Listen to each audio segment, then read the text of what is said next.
چل دیے تم آنکھ میں اشکوں کا دریا چھوڑ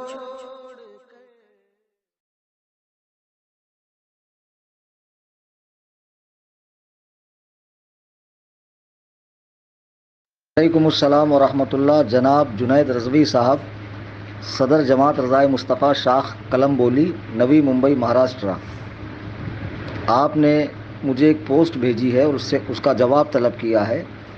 یہ پوسٹ ہندی میں ہے اور غالباً یہ پوسٹ آپ کو آج ملی ہے۔ ہمیں یہ پوسٹ برسوں سے مل رہی ہے اور ہمارے علماء نے اس کا بہت معقولیت سے قرآن و سنت کی روشنی میں جواب دیا ہے۔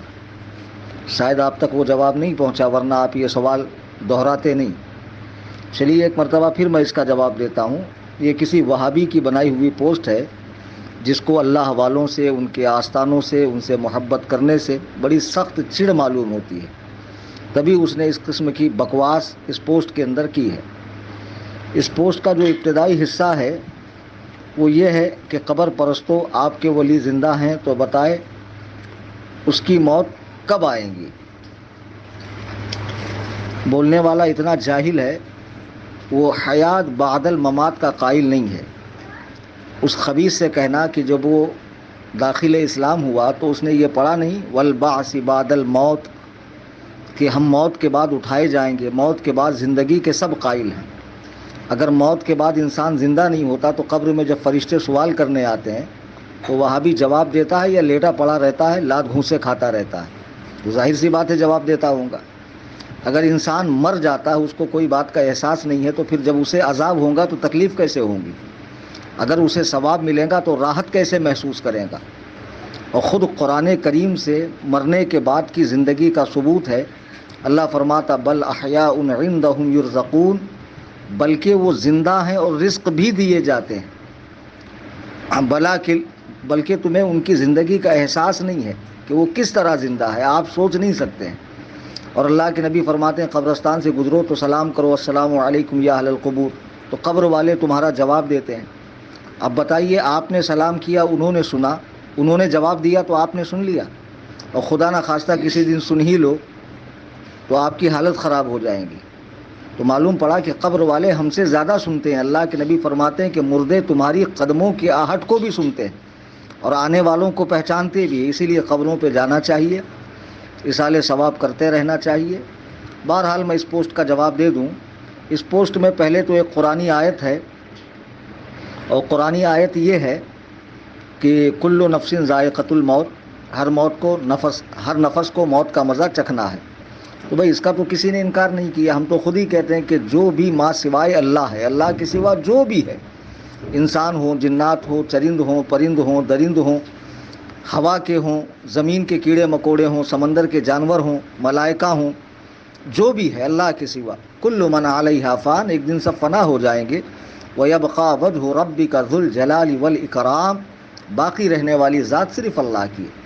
تو جب ہم نے اس سے انکار ہی نہیں کیا تو یہ آیت ہمارے رد میں پیش کرنے کا کیا مطلب ہے؟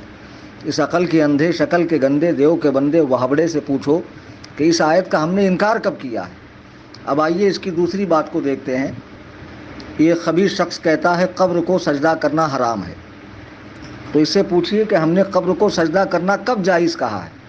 جو جاہل لوگ کرتے ہیں اس کے ہم ذمہ دار نہیں، جو سندل، بنڈل، چادر، گاگر، بٹن کھا کے، نشے میں چلم پھونک کر، اس پارٹی کے ہم لوگ نہیں ہیں۔ ہم لوگ اعلیٰ حضرت امام احمد رضا خان فاضل بریلوی کے سچے مسلک کے پیروکار لوگ ہیں، تو ان کے مسلک میں یہ خرافات ہے ہی نہیں۔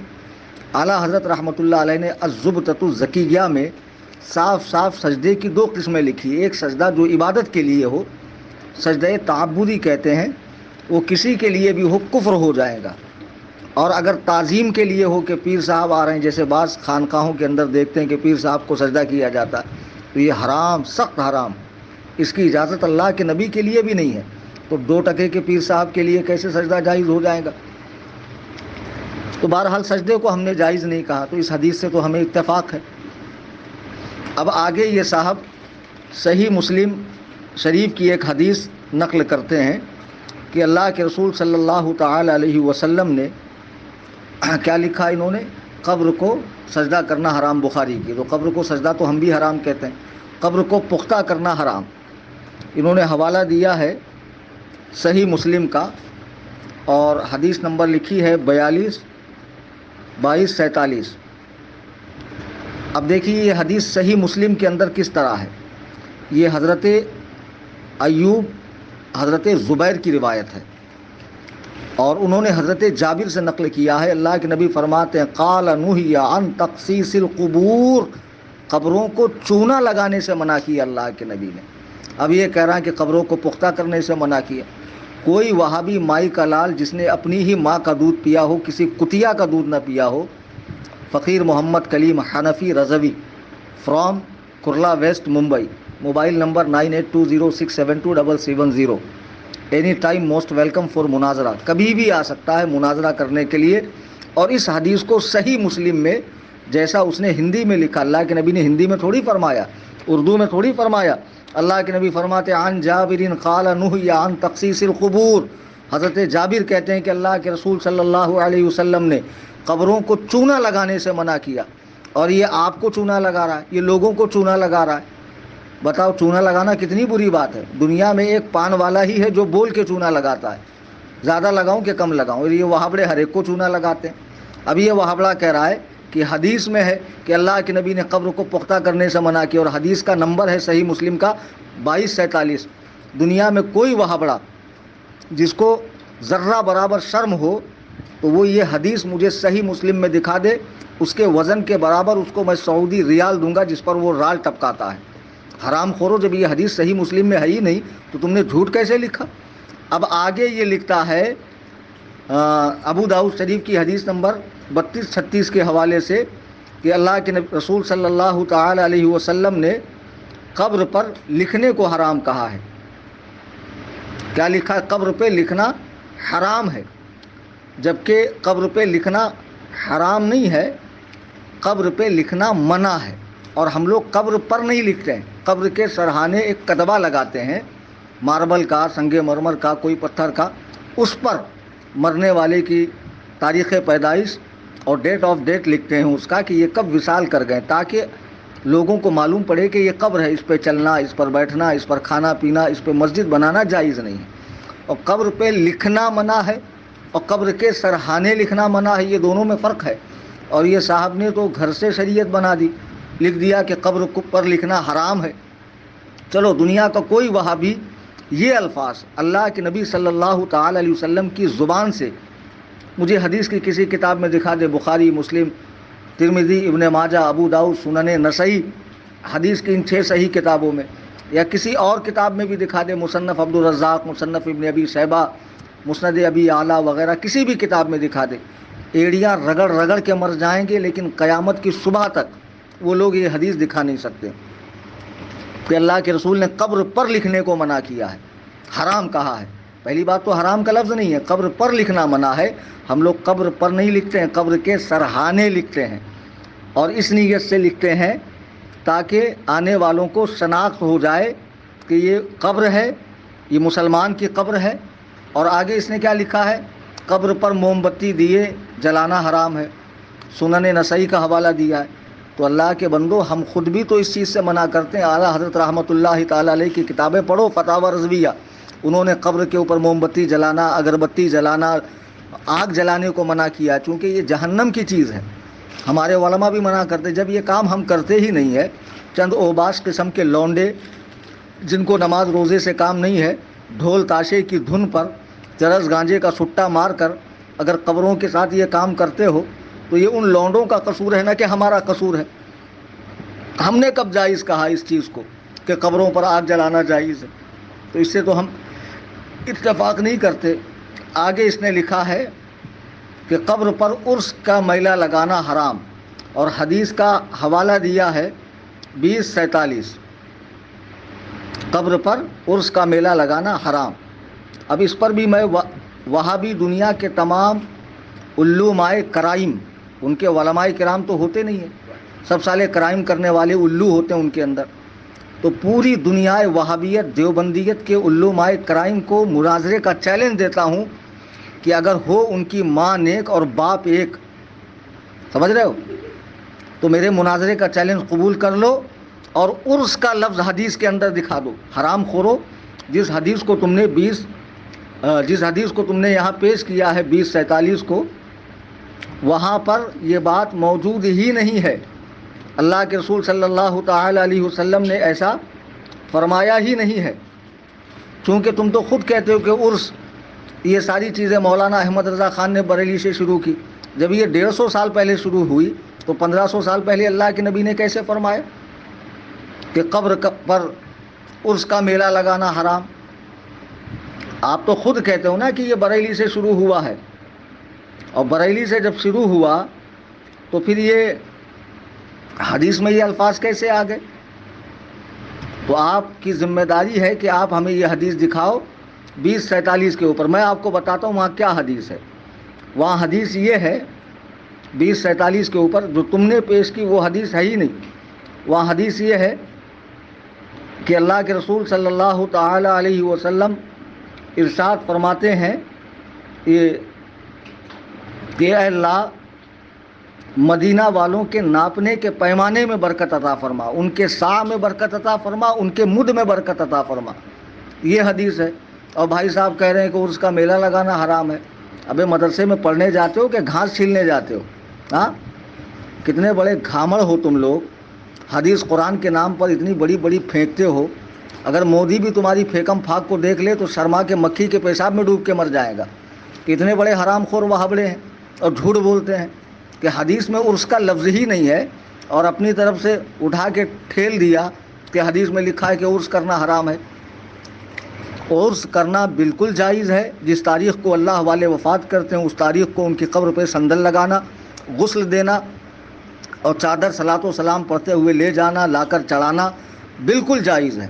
اگر کوئی مائی کا لال وہابڑا اسے حرام کہتا ہے تو میں نے اوپر اپنا نمبر دیا ہے، آ کر ہم سے مناظرہ کر لے.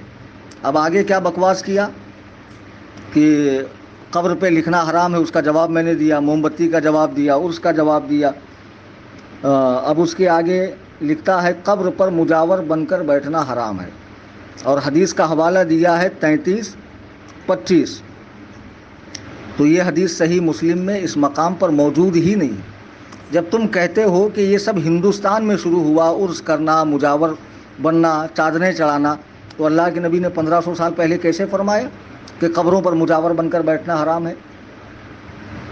تو یہ حدیث آپ مجھے دکھا دو. یہ حدیث مسلم شریف میں اس مقام پہ موجود ہی نہیں ہے. وہاں دوسری حدیث موجود ہے. یہ بھی میرا چیلنج آپ نوٹ کر لیں.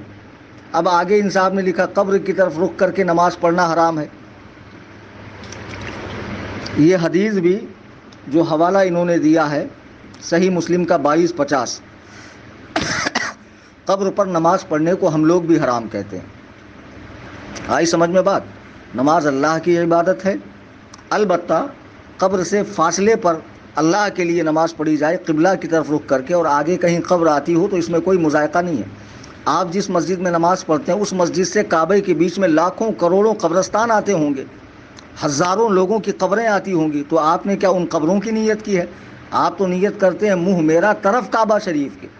اب سامنے تو مسجد امام صاحب کھڑے ہوئے ہیں، اور امام صاحب کا پچھلا حصہ آپ دیکھ رہے ہیں. اس کے آگے دیوار ہے، اس کے آگے سڑکیں ہیں، ایئرپورٹ ہے، بہت کچھ ہے. لیکن آپ کی نیت قبلے کی طرف ہے، تو آپ کی نیت پر نماز ہو رہی ہے. تو ٹھیک قبر کے سامنے قبر کے لیے نماز پڑھنا یہ ہم بھی حرام کہتے ہیں.